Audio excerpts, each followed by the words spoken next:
Spider-Man 4 webs up a release date. 20th Century discusses feature films. A Star Wars movie loses its writer, and the box office is infused with Venom. All that and more coming up on this week's Multiverse News.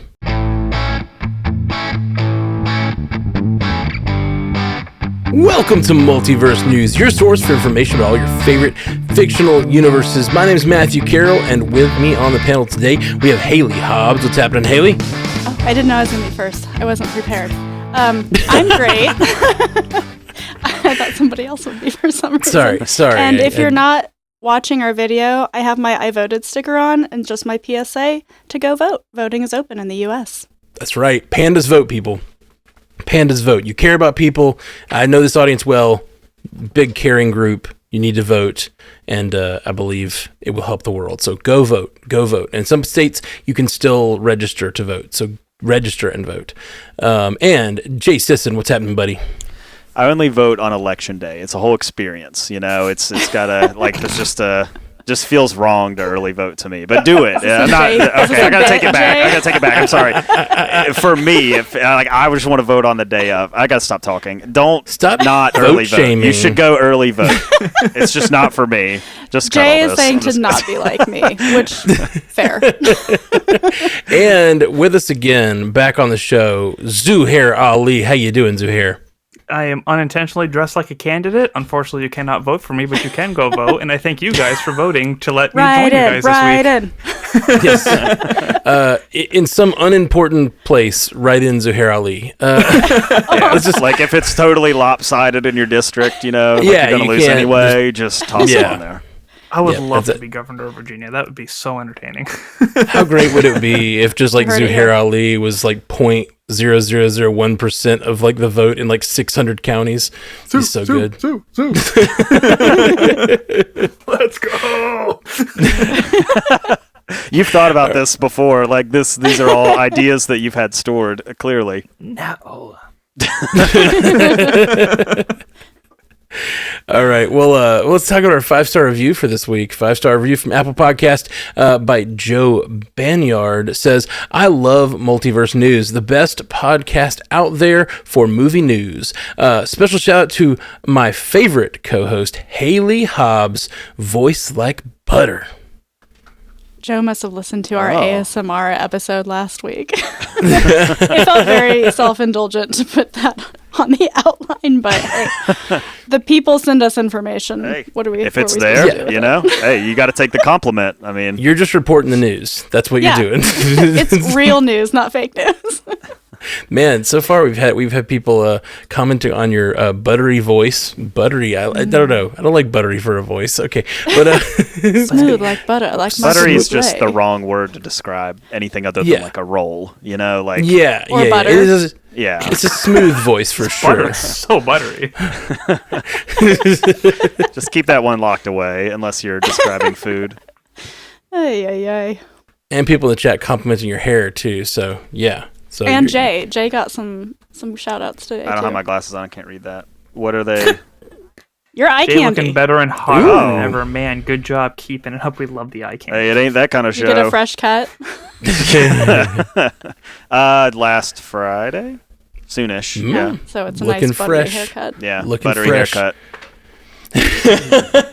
Okay. That's weird. You know, you don't have to keep haircuts in the fridge. You can just put them on the counter. Okay, let's get to the first story tonight. Yeah, probably should. Is the butter knife to comb his hair? And it's the only thing that works. Nothing else quite does it. I'm done.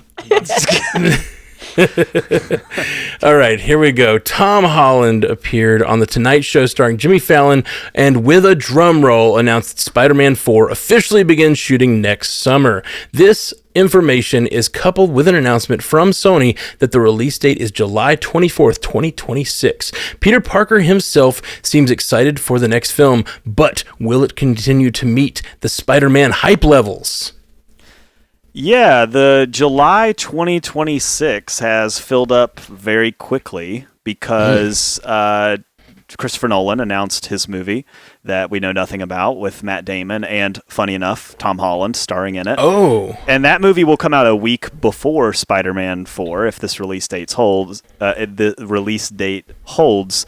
And we already know that Spider-Man 4, what we've talked about a lot, is that it does have the benefit of being sandwiched between two Avengers films, which has floated films in the past. Think like Captain Marvel. Like Captain Marvel got a huge boost because it was right between those Avengers films, Infinity War and Endgame. And Spider-Man 4, we would imagine, will have a foot in both camps. It'll kind of connect us to Doomsday. It'll connect us to Secret Wars. People already love Spider-Man. These movies routinely make $1 billion.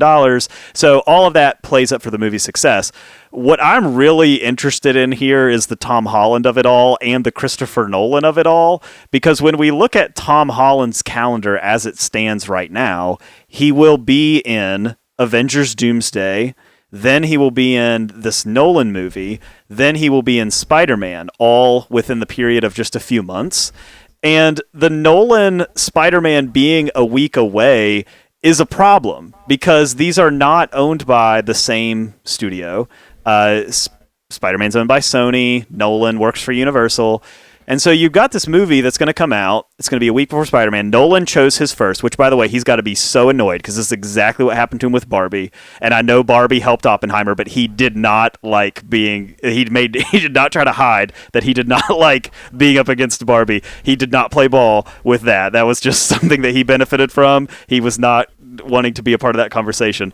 He calls his date. He's like, I want Tom Holland in the movie. And then Spider-Man 4 just announces a week later. And it's just got to be like, he's got to be so mad. I mean, he looks at his Oscar and makes all his pain go away, but still, like, he's got to be so mad just looking at it being like, I'm not doing this again. I don't think he'll move. I don't think he'll move. No. But the problem is like we've seen it, and this is what we talk about a lot on the show. It's where a lot of our news comes from. The press tours for these movies, they cost a ton of money. Like, you have to take these talent, you have to put them on jets, you have to send them all over the world for weeks. They do press, they do interviews, they go on the late night shows, they go to red carpet events. Like, they do all this stuff to promote a movie. And so the problem is Universal has got a bill. They've got to send Tom Holland out to promote Nolan's movie, but Sony wants to do the same thing, right? Like, they want to send him around to promote Spider-Man, and it's going to be in the same time frame. And you're like, well, can't they share custody? Well, not really, because if I'm Sony and I'm paying Tom Holland and sending him to Beijing or whatever to go to a red carpet event, I don't want him talking about another movie that's opening a week before mine. I want him talking about Spider-Man, right? So it's, to me, I think that is fascinating. Like, the Tom Holland explosion that will be 2026. He's not been in a lot of good stuff since Avengers. You really really look through the IMDb page. It's not great, and he's got a really like crazy time coming up. And I'm just really fascinated to see, will any of these move? Spider-Man's going to open on that Comic-Con weekend. We saw Deadpool kill it when it did that, right? So I think Marvel wants to keep doing that. Fantastic Four's doing that next year. So it's like you've kind of got that they want that date too. What are we going to do with IMAX? Are we going to share IMAX screens? Like, there's just a lot of questions here with these two things. And Tom Holland's right in the middle of it, as he always is. I mean, he was right in the middle of the Disney and Sony thing, too. He just gets in these situations. But really interesting time we're going to have in 2026, I think, with the Tom Holland of it all. I think that Christopher Nolan's movie is just going to benefit massively from this, because there's no way that, like, if he's on a late night show, they're not going to ask him about his other movie that's coming out. Like, they often will do two segments, like the first segment and the second segment with an actor. And I bet he's always going to get like a little bit about Spider-Man. Like, oh, you're also in another movie that's already out this week. Tell us about that one. Like, it's going to happen. And Sony may be really annoyed, but I think it's going to happen regardless. And so, yeah, it's going to be an interesting time. But I think Nolan is again going to benefit massively from timing his movie right with another big pop sensation that is gonna like brings butts to his seats. The IMAX thing is gonna be a problem though. He likes it. Yeah, I feel like that's the biggest issue. Nolan is IMAX guy. He loves IMAX. Like, he demands IMAX for his movies. Simple. I'll watch Nolan in IMAX and Spider-Man in Dolby. We don't even know what either of these movies is going to be about. So if Nolan's isn't some big award contender like Oppenheimer was, maybe it's not as imperative that the movies be spaced far apart. I mean, Spider-Man, you don't have to worry about drawing the crowd to the theater because Spider-Man is a globally known and loved character. So, like, the press tour will be important because you want Tom and you want Zendaya together and you want them being cute together in the interviews, but you don't have to worry about doing the press tour to get butts in seats. The butts will be in seats regardless with that movie. So it's going to be more about how does Chris Nolan want his film advertised. I couldn't think of the word. And is it really important to him or not? Is he totally all in on, I won an Oscar, so I deserve all of this attention now? I don't know that he's necessarily that kind of person. We don't know that he's not really, but I don't know. It doesn't seem like a huge issue. This comparison's not perfect, but like Pedro Pascal's doing press tour for Gladiator right now while he's supposed to be filming Fantastic Four, and even though that's not the same as the movies coming out at the same time, that's still two massive undertakings that he's supposed to be doing. And all I know is his hair looks fantastic during it. Oh, it doesn't. It does not miss. Does not miss. Yeah, in terms of just meeting up hype, I will say that the Spider-Man trilogy in the MCU is probably the best standalone trilogy that they have. I feel like every other character that they've had, from Iron Man to Thor to Captain America, has had at least one movie that just wasn't as hyped up as the rest. But for me, like, all three of those Spider-Man movies were great, so it's a really high bar to hit. As I've made very clear on multiple different podcasts, I am sick of multiverse stuff, so all I hope is that this movie is just more grounded and more street level. It is a little concerning that John Watts isn't a part of this one because he's kind of what made the last three great. So it's just that Tom Holland charm. There's definitely going to be hype over there, but it's also just a really tall bar to see if story-wise they can execute the same that they did in the last few. For sure. And it's isn't it? Am I misremembering? Is it Destin Daniel Cretton that's doing Spider-Man 4? Yeah, it's official now. Yeah, it is official now. That's so. I have all the faith in the world. The Shang-Chi director taking the reins. Like, yeah, I think it's gonna be great. Well, when you put it that way. All right, well, up next, we have 20th Century Studios president Steve Asbell sat down with The Hollywood Reporter recently to discuss the future of their filmmaking division under Disney. Asbell seemed to mirror other Disney subsidiaries with its assurance that the focus on franchise films is the path of the future. They will likely continue franchises such as Avatar, the Alienverse, and Planet of the Apes, plus Kenneth Branagh's Agatha Christie mystery adaptation will continue, though it's not clear if Branagh is attached. Among other films discussed were a Master and Commander prequel, something with Die Hard, the next Predator movie. 2 are coming out already, and 1 is a secret. But how do we know about it then? And the possibility of a Speed 3. What's our take on the gigantic slew of films from 20th Century Studios? I thought this was fascinating from a box office standpoint. So if you look at the franchises that 20th Century owns, they've made bank in the last few years with all of those franchises. So, of course, under the leadership of Bob Iger, Steve Asbell is going to keep doing sequels and stuff like that will make them more money at the box office. I think that he talked especially about the Alien Romulus movie. He wants to see more of that. So he seems really hands-on with a lot of these projects. I also found interesting his answer to the question about how do you decide if something goes in the theaters or streaming, and he kind of danced around it, but the gist is that theater is still always the goal, but that streaming gives you this freedom to allow up-and-coming directors and maybe different, I'm going to use the word quirky, projects that can be what they want to be on streaming without the pressure of, like he said, how many screens, how many theaters. So I thought that was kind of cool because he will have been over a lot of the stuff that Hulu has been putting out. And then for me, the most exciting thing was to hear we're going to get more Agatha Christie adaptations. He didn't mention anything about Kenneth Branagh, so don't know that he's involved. It's in that little niche world that I like, it's very divisive, but I like it. And so I'm excited to see more of that. But just really the future is franchise and the future is sequels. And we'll see if they continue to ratchet up the quality, because I think that's what has been giving people a lot of the draw to go see these in the theaters, and then just continuing to harken back to the nostalgia factor that also is getting butts in seats. Yeah. It makes me sad. We talk about it every time Disney has these same discussions, but like, I like at least he's giving a nod to like, we're going to keep doing original projects. They'll just mostly be on streaming, because I do think there is a world, and we're in that world now, where there's tons of original movies coming out on streaming all the time, and every once in a while one will catch fire. But there just used to be you'd go to the theater. I mean, I remember when I was a teenager, I would go to the theater not knowing what I was going to see. Like I would just go to the theater and be like, hey, oh, that one looks interesting, let's just go. And that just doesn't exist anymore. It feels like it's a lot more. Everything's a franchise. We know it is in the theaters. There's no surprises, no weird indie things. I mean, not none, but it's less and less and less, because franchises are ruling every week in the box office. And if there is a interesting niche thing, it normally only lasts a few weeks in the theaters, if that.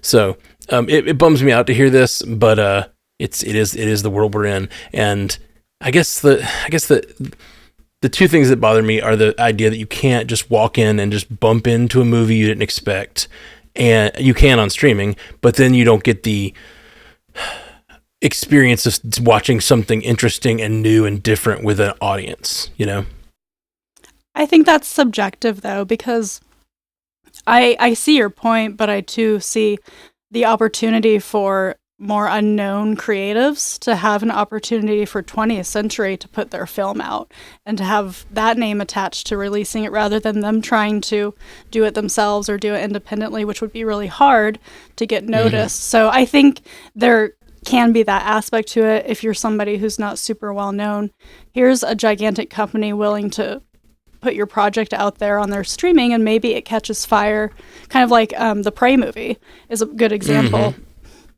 That was put on streaming for different reasons, sort of, but it was huge. And so now if they're going to do another one, it's going to be a theatrical release. So it's a grain of salt, but I think there's a little bit of truth to that too.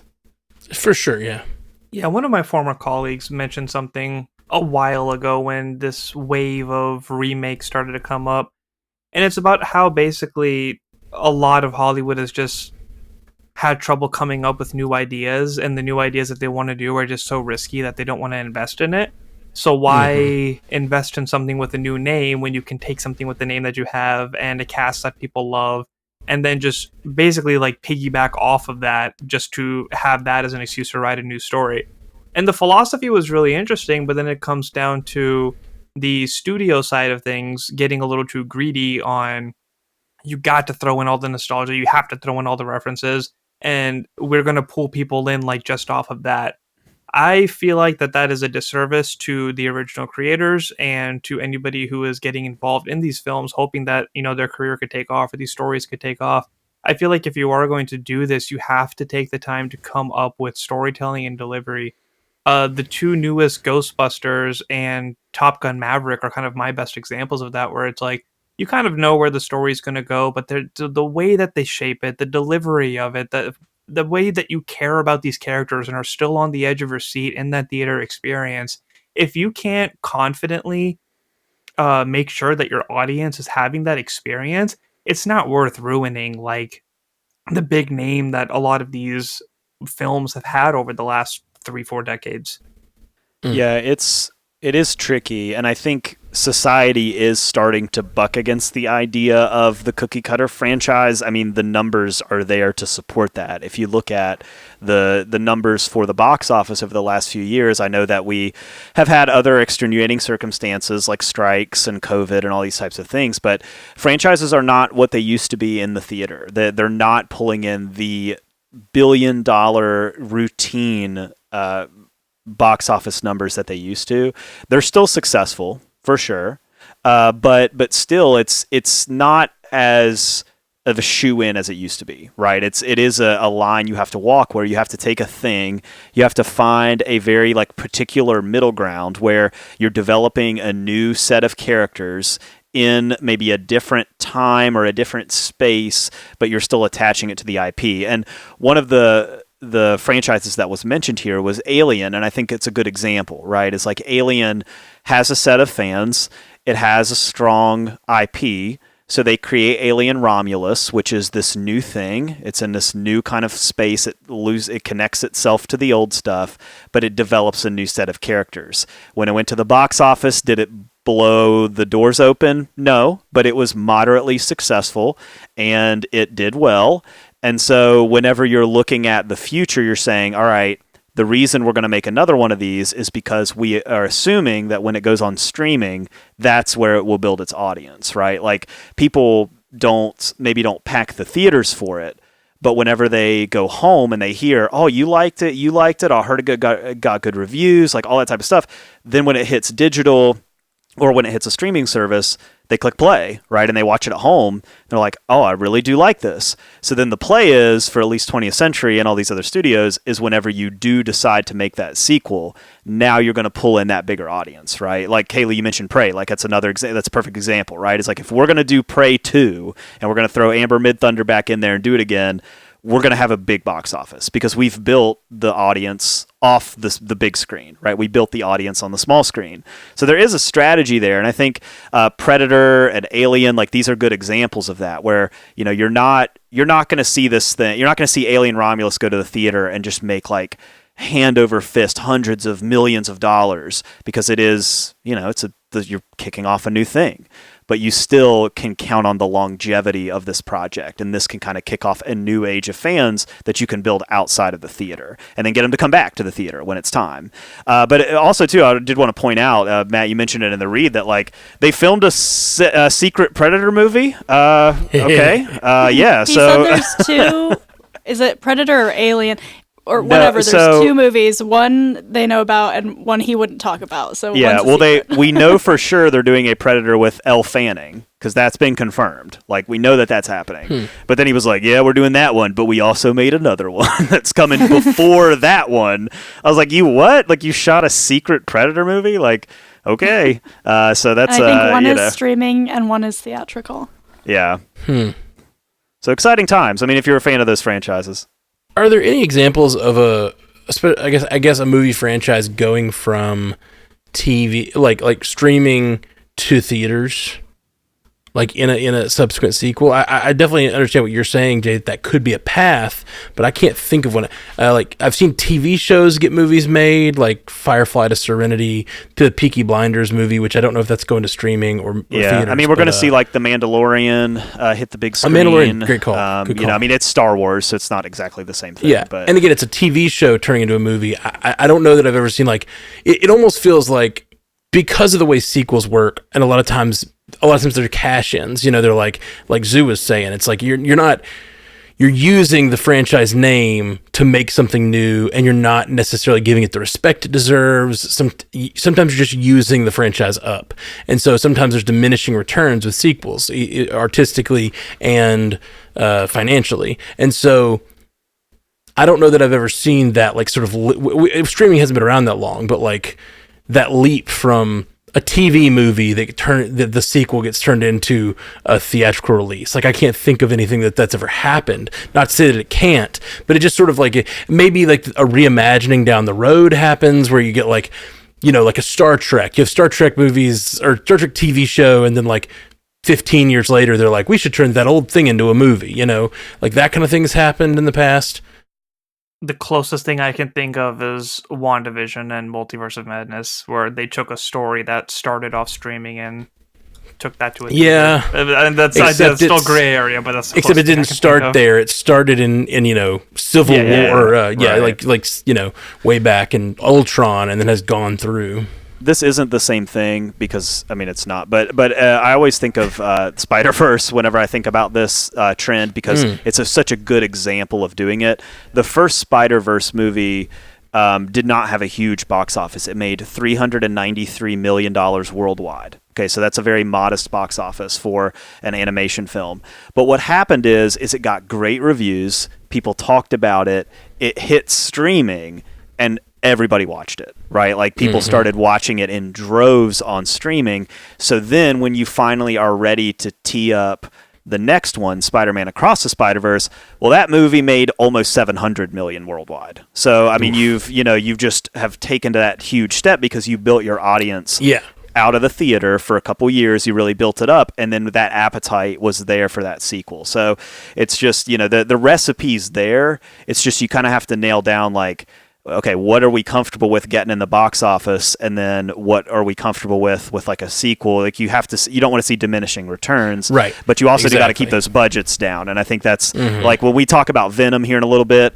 Did Venom destroy the box office this weekend? No, but its budget was pretty low, like compared to superhero movies. And so Sony's going to look and go, nice, like, cool. We made our money back and then some. So you kind of have to think about just like this new age that we're in. We're probably out of this. We're out of the woods of like the gigantic $200 million superhero smash movie that makes $1 billion. Like you get your Deadpools and stuff like that every once in a while, but that's not the norm anymore like it used to be. Yeah, it's not going to be a guarantee. And it's not a bad thing. It's just that's the age that we live in now. It's different now.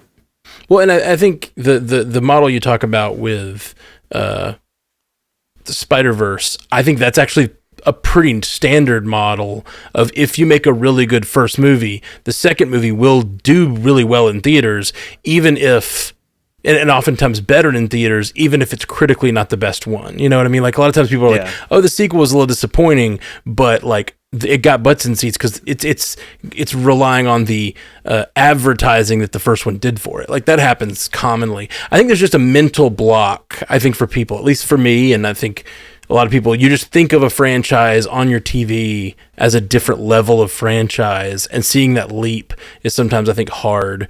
Obviously, those lines are being blurred all the time now, but like it used to be a much harder line. So I don't know, just interesting to think about. I'm interested to see if that model you're talking about works out, I guess. Yeah. Okay, up next we got writer Stephen Knight has left the Rey Star Wars movie. Knight replaced the original screenwriter just last March, but this looks to be another delay to the development of the film. Notably, Knight has been busy working on the screenplays for Peaky Blinders feature film, an upcoming biopic starring Angelina Jolie, and several TV series. Sharmeen Obaid-Chinoy is still slated to direct the future Rey movie. Is this officially development hell, or will the light of the Force shine eventually? I don't think we're quite to development hell yet, but this movie has faced a lot before it's ever gotten off the ground, and it was announced years ago, and it's always kind of been under the radar a little bit. And then we had the director announce. Sharmeen Obaid-Chinoy directed most of, if not all of, Miss Marvel. I can't remember if it was all of it or just most of it, but she was heavily involved with Miss Marvel. And it seemed like a good idea to me on the surface. Like, I don't know about you all, but I was not crazy about the development of Rey's character in that sequel trilogy. I really liked the character. I liked her as a lead. Like, I love Daisy Ridley in that role. But there's just, like, weird stuff. Like, I hated the way Rise of Skywalker went. And with the she's a Palpatine, and I'm Skywalker, and all this stuff. Like, I did not like that. And I think most people are probably sort of in that camp on the sliding scale of what did you think about the sequel trilogy. And so the idea of bringing her back and trying to jump ahead in the future and do something new and fresh, I was excited for, and I think it's a good idea to try to kind of move away from that sequel trilogy and to kind of move into something new and develop this end of the Star Wars universe. But to see it already lose a writer, this means that it will get delayed. This means that it won't come out when it's supposed to. That it'll lost its second writer too. Right. So that's not good. We here on Multiverse News and Stranded Panda in general, we want things to do well.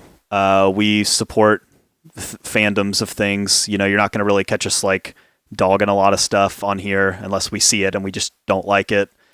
Yes, I didn't like Aquaman. I'm not going to bring it up again. But ultimately, like we don't do that before the movie comes out, right? Like, we want things to do well. Like, even if it's not our thing, we want it to do well. So, like, even if Star Wars is not our thing, we're like, we hope it's good for Star Wars fans. So, if you want to find, like, the clickbait hate that goes on about Star Wars, there's a lot of it out there. It's not here.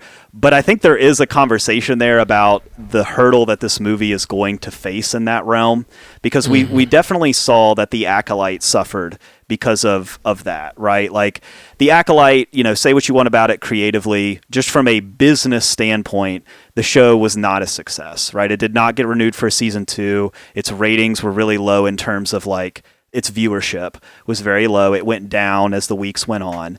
And a lot of the conversation around The Acolyte, unfortunately, was not even just the toxicity, but it was like the commenting on the toxicity, right? So like, you know, I still believe, and I still will always believe, that most people aren't like that like most people don't wake up and just decide to go nuts over, you know, Star Wars on the internet or whatever. But I think what happened is a lot of the conversation became just about that, right? As people were saying like, well, I didn't really like this aspect of the show, but also like this toxicity thing in Star Wars and toxicity in Star Wars, and it just kind of becomes this like thing that just overshadows the whole thing, right? It's like we're having a conversation about this, and yet, you know, you've got this show going on that people are into and they like and they want to see more of, and it just kind of derails all of that. And so now we don't get a season 2, and it's just a whole thing. And so now we're entering this new age, and we've got this Rey movie on the table, and it's already happening. The movie hasn't even been shot. It doesn't even have a script. If you go on YouTube right now and you type in stuff about this director, what you're going to find is people taking a quote that she said, where they asked, hey, how do you, I don't even remember where it was, but it was taken way out of context. It was like 8 or 10 years ago she said this, but for some reason people think that she said it about the Rey movie. These people were asking her on like a podcast or something, how do you walk the line between, you know, saying what you want to say politically and making a movie? And she said, shouldn't have said it, but she said, I just love making men uncomfortable, or something like that. And the problem is when you do that, it just, like, there's an easier way to do it. You can say, I hope to bridge generations of fans together, you know, whatever. It doesn't, like, just something else, because now that's become the conversation. You know, if you look, it's like, well, the Rey movie's going to fail because the director hates men, and it turns into that. And it's just like, that's so frustrating to me, because it's like you want to see this universe do well. Like, I love Star Wars. I don't want to keep having a conversation about like fandoms around it. I just want like people to make movies from Star Wars, and I'm just afraid and I'm worried for this project that it's gonna hit that. It's gonna start stepping on those landmines of just the thing that people want to plant their flag on, kind of like what happened to the Acolyte. I'm afraid that that's going to happen here, you know? And so it's tricky. And I think, like, as we continue to learn more about this movie, hopefully, you know, we see it develop. I think it's got a lot of potential. I think it could be a great story. But, you know, it's going to face an uphill battle. It's already going to face an uphill battle and doesn't even have a writer yet. Yeah, I think this conversation really does piggyback off of the one that we just had about different franchises and extending them and whatnot, because what Star Wars is trying to do is make stories for timelines that haven't been touched in the original movies. Well, let's say the first 6 movies, right? I'll go on record on saying I wasn't a big fan of the sequels. I tried, didn't work out. But they've had the opportunity to play with streaming and play with different characters and play with different storylines, and some have hit, in my opinion, Mandalorian and Ahsoka, and some weren't so great, like Book of Boba wasn't quite my favorite. And Acolyte, I think, was doing a great job on setting up a universe and another timeline that we haven't had the opportunity to discover. But, you know, the story just didn't hit as much as they were hoping that it would. So, as Jay mentioned, like, from a business side, like, it didn't do as well as it was supposed to. So, like, this is just another opportunity, right? There's a character that's been established. There's a timeline that hasn't been explored, which is post Last Skywalker. Was that the last one? Yeah.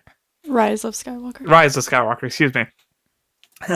There's another timeline that we haven't really discovered yet. So there's the opportunity to be like, okay, what's some stuff that we've been wanting to do with Rey that we didn't get to really hammer down on? What is the threat of this point? What is some stuff with the Force that we want to explore and discover? So, like, I hope it works out, because it's the opportunity for creatives to come up with stories. It's for writers and directors to have the opportunity to maybe express their love for Star Wars in a new modern way. And I hope that it works.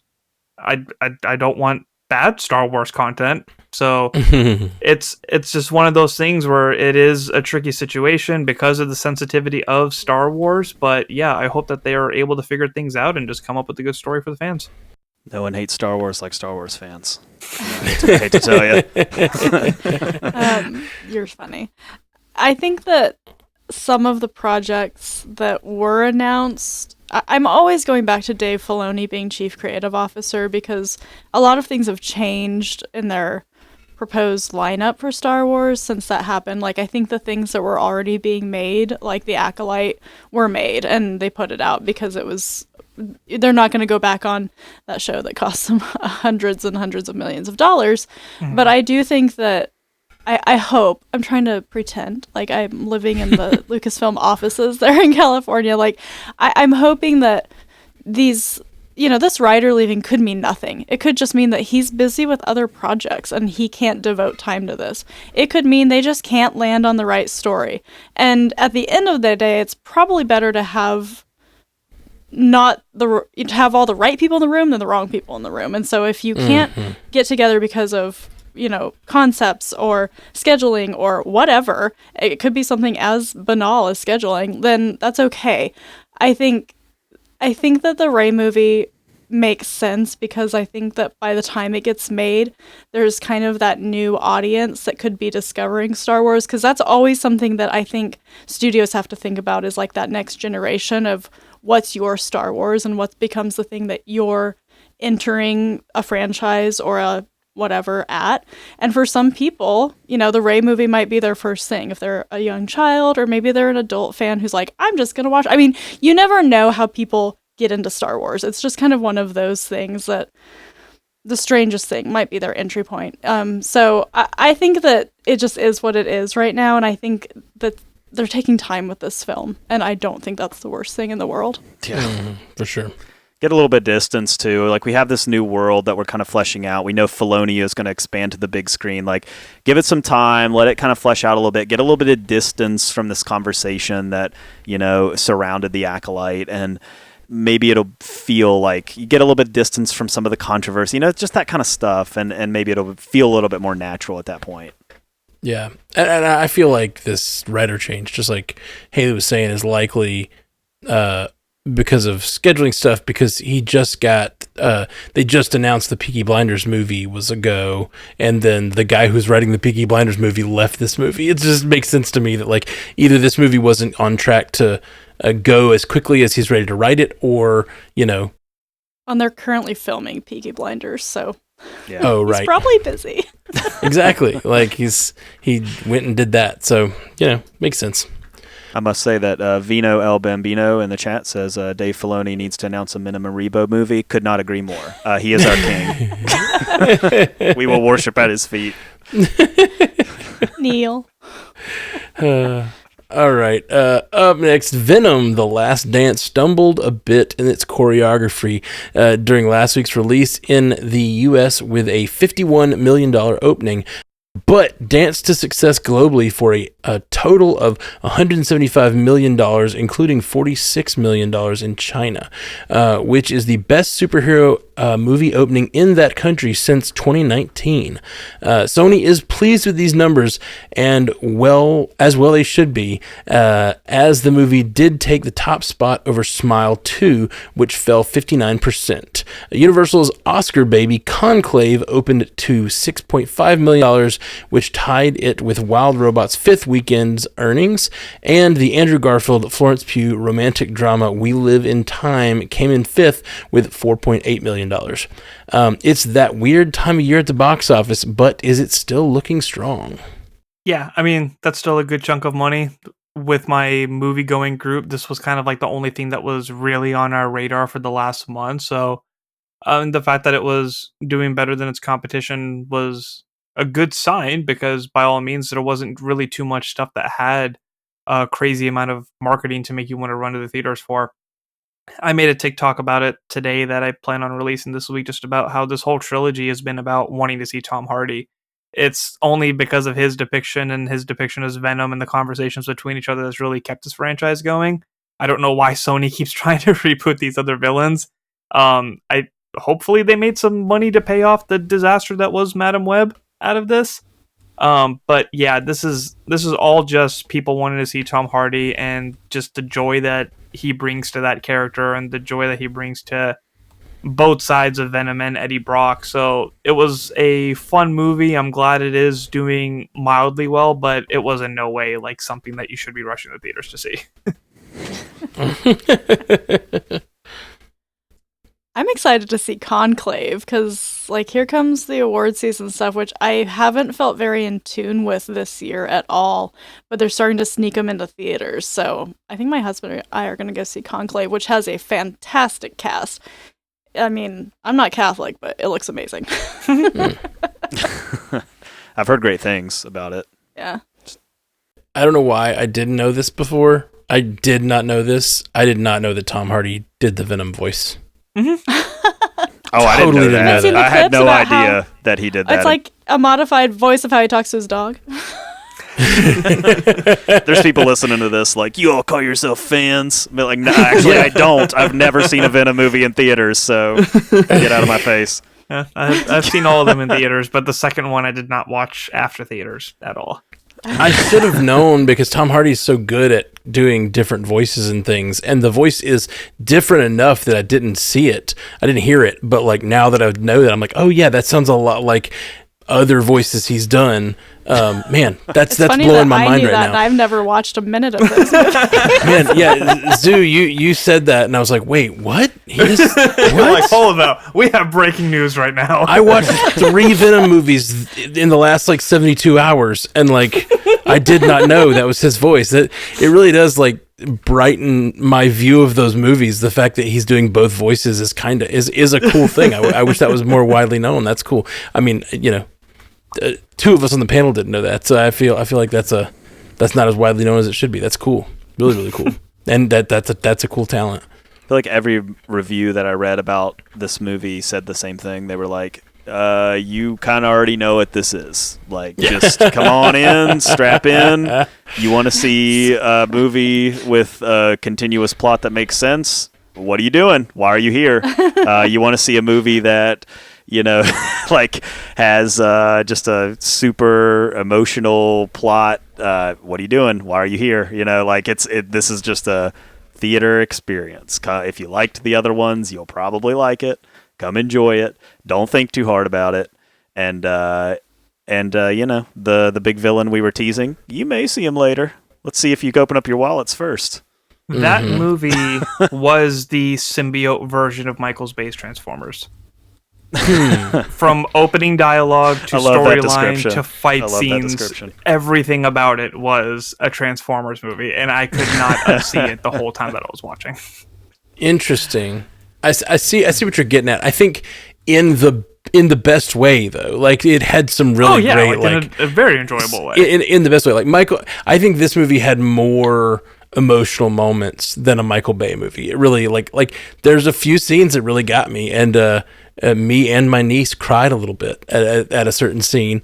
There's some really good stuff in there. We covered it on the MCU cast to see if there was any MCU connections, which in short there's not, but one you should if you enjoy it. I mean there technically the movie starts in the MCU, but that's it. It's just a replay of a scene we've already seen. It's all right. It is what you expect, but in a good way. Like I think it is much better than Let There Be Carnage, but I don't know if it's as good as the first Venom. It's a low bar, in my opinion. Yes, it is. So, I think it sits in the middle of the Venom franchise. Yeah, it's it'll just always, when I think about this franchise, if this is truly the end of this character, I will always remember the attempt to bring him into the MCU and bringing him into the MCU to sit at a tiki bar, and then yanking him back out. You know, just being like, "Yeah, we're not ready," or whatever. It's like, okay, that's maybe wasn't handled the way that you envisioned when you started this whole thing. Tom Hardy should have been Wolverine. That would have been good. It's hilarious to me because it's basically that whole thing is like Sony saying, "Hey, look, Venom's in the MCU too," and then Marvel Studios makes a movie and they basically just relegate him to a post-credit sequence and send him back. It's really funny. It's a really funny reaction from Marvel Studios. All right. Well, we got a lot more to come on the show. We got a Spider-Man 4 poll that we put out on Spotify. We've got lots of lightning round topics. So stick around. Severance 2 trailer to talk about. Lots of things. So stick around. We'll be right back after this. Welcome back to Multiverse News. Hey, if you like this show, there's a way you can support this show. Patreon.com/multiverse newscast. $4 a month gets to the show ad-free, and we do special Patreon polls, and sometimes we do special like calls for episode ideas, and then we like throw out some content that's just kind of generated by the patrons. So check out our Patreon, and sometimes we do little special mini-sodes to throw over there, little tangent talks.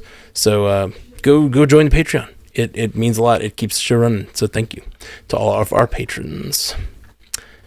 We had a Spotify poll this week, and it was, what kind of Spider-Man 4 do you want? With only 2 options, another multiverse party or a grounded street level movie. And another multiverse party got 17.5%, and a grounded street level got 82.5%. Well, I got bad news for you. Get ready to be disappointed. Yes. Who wants to tell them? Yeah, Sony already said.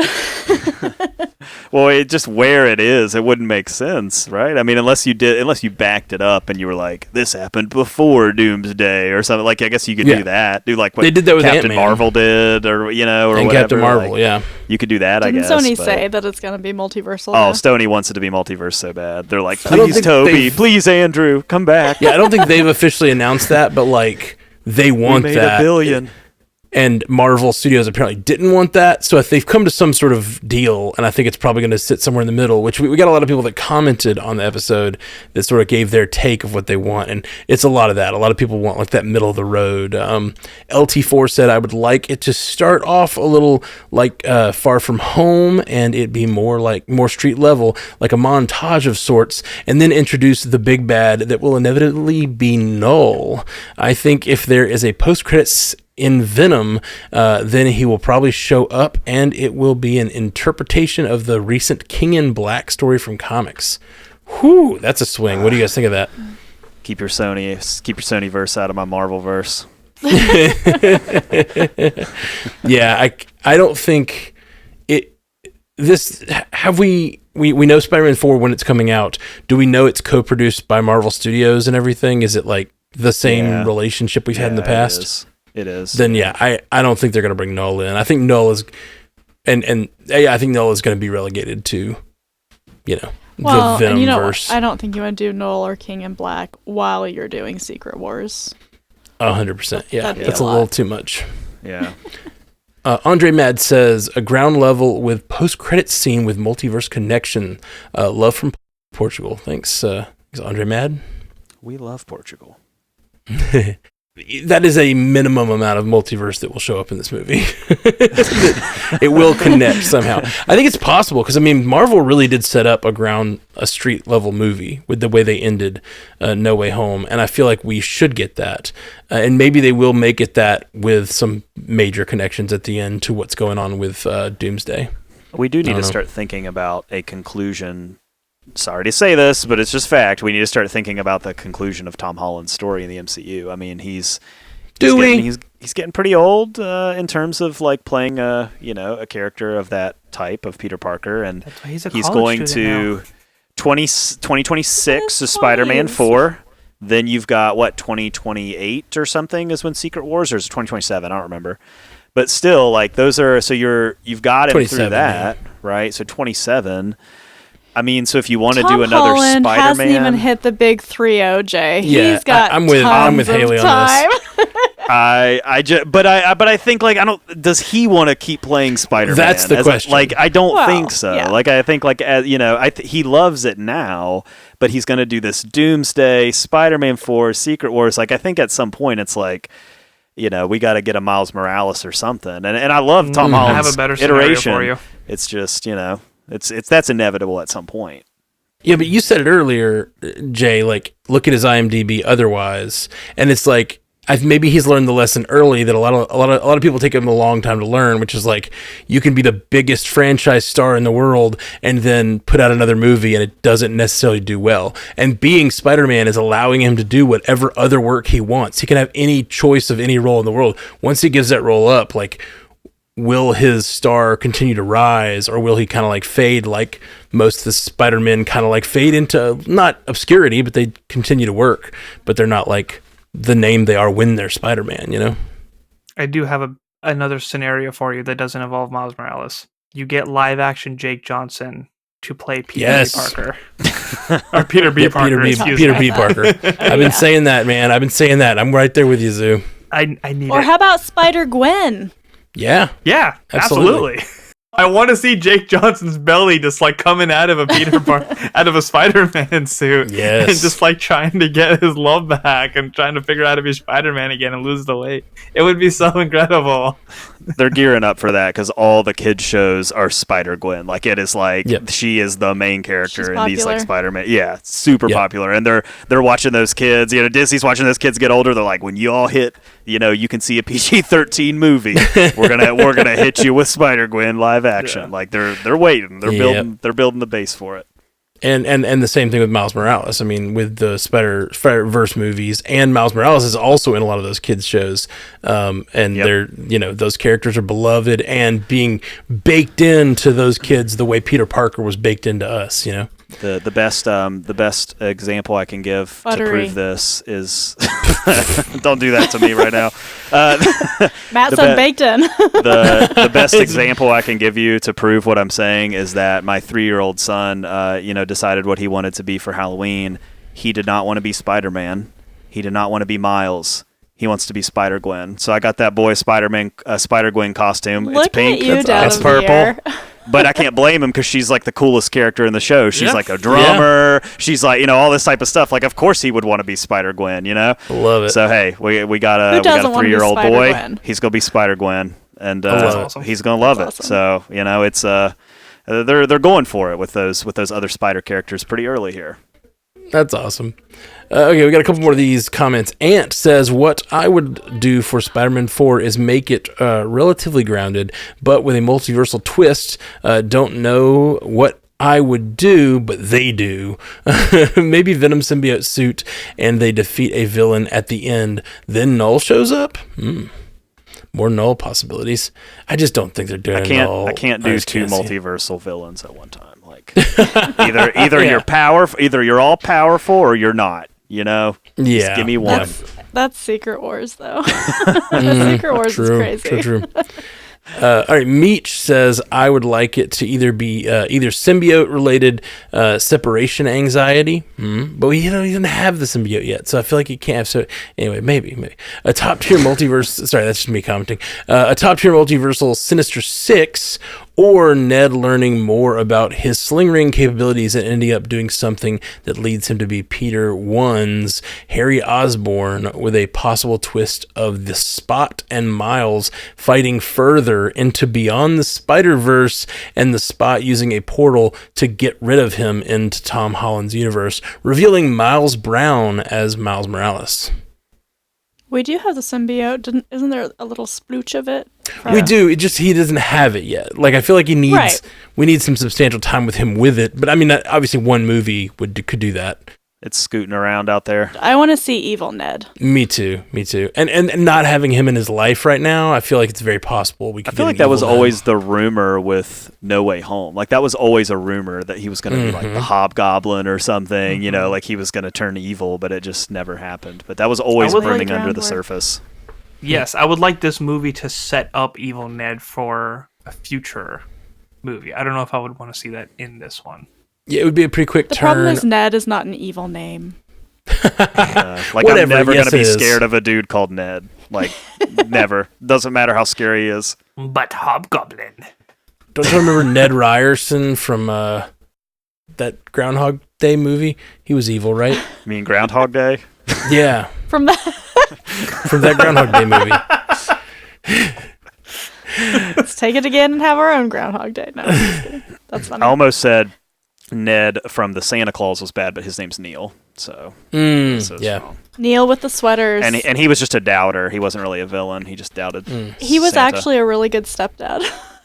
Right. Even though it's like, how do these presents appear under your tree every year? Like, you just We'll think save that for. We'll you save don't the believe Santa in Claus talk for a but tangent the presents talk. just appear. Okay, makes sense. Sure, Neil. Last one, Sonny Titra says, why not both? Yeah. It's probably what we're getting. We need a minute of grounded stuff at least at the beginning of this movie, or it will feel like a real misdirect from the last movie. Like if he just swings out of that window and the first thing he encounters is a multiversal threat, I'll be like, come on, let the guy cook. Let him cook as a Spider-Man. So exactly how No Way Home went? Yeah. But not again. All right. Well, let's get into our lightning round. This is where I'm going to read a story, and then we are going to claim that story by shouting out our name, and then you just that person gets to respond to the story, and then once per lightning round, you can do a rebuttal if you missed or if you weren't first. Up first, while promoting Robert Zemeckis' film Here, Paul Bettany confirmed that production begins on the Vision series in 2025. Haley, I'm looking forward to the Vision series because we know it's kind of part 3 of the WandaVision, Agatha, and then Vision story. I am still a little bummed that Jack Schaefer is off the project, but I think that her fingerprints will still be felt, and Paul even referred to Agatha all along that he's seen it, he really likes it, and he's going to watch it again to prepare for his role in Vision. So, and they were just calling it Vision, so I don't know if that's what it's called or not, but that's what we're going with for now. So I kind of like that. We'll see that continued thread, even though it's Terry Matsalis, is that his name? That Matalis. does the Star Matalis that does the Star Trek shows. So yeah, yay. Good news. Absolutely. Chris Hemsworth is in talks to star in Disney's upcoming Prince Charming movie with Paul King attached to direct. Matt, this is great casting. Come on. This is perfect. Come on, Haley. Come on. You're in yet? I don't know. But you're closer this week. You're closer this week than last week. Chris Hemsworth tips the scales, but I mean... We don't really know much about it. I threw out last week that it could sort of be like Ken from Barbie. Like if you really wanted to like go with it, like that would be fun. But we don't know how serious it's going to be. We don't know. But Paul King, though, I think he gets it. I mean, he's directed some pretty successful stuff. And Chris Hemsworth, I don't know. I feel like that's the kind of guy you cast if you wanted to kind of be like kind of tongue-in-cheek, I guess. Like I feel like he kind of plays that really well. So yeah. I think of all his other roles since Ragnarok have been pretty comedic and like doing that thing. Hey, she's thinking about it. She's getting there. I just don't get it. We're gonna do a Prince Charming movie. About what? About what? I don't get it. I need more information. All right. Apple TV Plus has unveiled a new trailer for Severance Season 2. Severance will premiere on the streamer on January 17th, 2025, followed by an episode every Friday through March 21st for a 10-episode season. Zoo, I was really enjoying Season 1. While I will say that was kind of a slow start and took a while to get its pieces together, it was a great binge with a very unique storyline, which is something that we were talking about. We don't get enough anymore. So the fact that it ended the way it did and just seeing that trailer of how it's going to be kicking off, it's going to be very exciting and very dynamic for 10 episodes. For sure. Yeah, I'm going to tiny butt to say that Severance is so good. Like if you have Apple, if you haven't watched it, we talk about it all the time. It is so good. It's so unique. It's so unlike anything else on TV. And I recommend it to everybody. Like as my 100%. Pitch, like if somebody's like, I want something new to watch, the first thing I go is like, are you willing to get Apple TV Plus? Because I have a show. You will not be disappointed with Apple TV Plus content. Yeah, Apple TV Plus is some of the best content out there. We say it all the time. And Severance is wonderful. My rebuttal to this is, in this trailer, the very first shot you see is he looks up at the wall of the office, and that the Apple TV Plus logo is actually imposed on the wall, and it just made me realize that this office has the aesthetic of an Apple store, and I never realized that until they put that on the wall. But he's running down the hallways, and I was just like, man, this is an Apple store. They are trapped in an Apple store their whole work day. I didn't realize. They're genius workers. Yeah, this is just the genius bar. With half their brains tied behind their back, you know? Okay, ahead of its season 6 debut in December, drama series Virgin River has been renewed for a 7th season at Netflix. With the early renewal, Virgin River becomes Netflix's longest-running current original scripted series. Haley? Virgin River is Netflix's soap opera. If you've never watched it, it's on in the nail salon. So I'll be in there getting my nails done. It's on. I'm just watching it because I'm there and it's on. And like I get it. You know, it's like the Hallmark stuff. Like people really enjoy that comfort kind of show. I think that's what it is for so many people. And it is Netflix's soap opera, though. The episode I watched had a lumberjack competition in it. Of course. Why is everybody in this town really jacked? All the men are. They were all wearing. All the men are models. That's great. It was hysterical. An action comedy film adaptation of retro video game Oregon Trail is in early development at Apple. Will Speck and Josh Gordon are attached to direct and produce. EGOT winners Benj Pasek and Justin Paul will provide original music and produce via their ampersand production banner. Sources tell The Hollywood Reporter that the movie will feature a couple of original musical numbers. Zoo. Apple TV can do no wrong, and the last title that they made off of a video game, which was Tetris, is one of the greatest movies I've ever seen, and I cannot get enough of it, so they have all my faith to make a comedy movie about Oregon Trail. All I gotta say is, you ever see the description for a movie and you just know Awkwafina's gonna be in it? I guess my main question is, like, are they going to get trapped in the video game a la Jumanji, or is this like I think it's exactly a Jumanji version? Yeah, I think it is too. I think for sure. Like, Kevin Hart's going to be in this. I mean, it's like you can already write the cast right now. Just keep Lady Gaga away from it and I'm good. Oh, man. Michael Cera, William H. Macy, and Amelia Jones have joined the cast of Paramount's The Running Man. Jay, we talk about the cast of this movie every week. Last week it was Josh Brolin and Lee Pace joining the cast, and the week before that it was Katie O'Brien joining the cast, and obviously we know Glenn Powell is going to be the leading man of this movie, and these are more big names. Like, Michael Cera's been in a ton of great stuff over the last couple years. William H. Macy, like, just fits with this, I think, like the kind of the aesthetic that they're going for. So it seems like every week, like we said, but this is an exciting cast. Like, every week it just gets more and more interesting. Netflix has renewed its animated series Tomb Raider: The Legend of Lara Croft for a second season. The pickup was a relatively quick one, coming just 2 weeks after the 8-episode first season premiered. As the animation host, you'd think I would have known that this came out 2 weeks ago. I am very disappointed that I thought it was still pending. But that is a show that, you know, is obviously made after a really great PlayStation game, and the animation style is really stunning. It's from the guys who did Castlevania. Those action sequences are always really dynamic. So the fact that it got picked up after such a short amount of time is a really good sign. Cool. First images have surfaced from Spider Noir, the Amazon series that will star Nicolas Cage in the title role. Yay! Is that you claiming it, Zoo? No, that's all I have to say. It's just the images look great. Like, they really do. Like, if you haven't seen it, like, it looks so good. Like, the costume looks so good. Like, they're nailing the vibe. Lord and Miller are producing this thing, which I think is really exciting. Because when they're great. You know, like, they just nail whenever they're at their peak. Like, it's some of the best. So I think that's exciting. But yeah, I think if you haven't seen the images and there's no spoiler stuff. It looks like exactly what you expect Spider Noir to look like. But I think it's nailing the aesthetic. I think it looks awesome.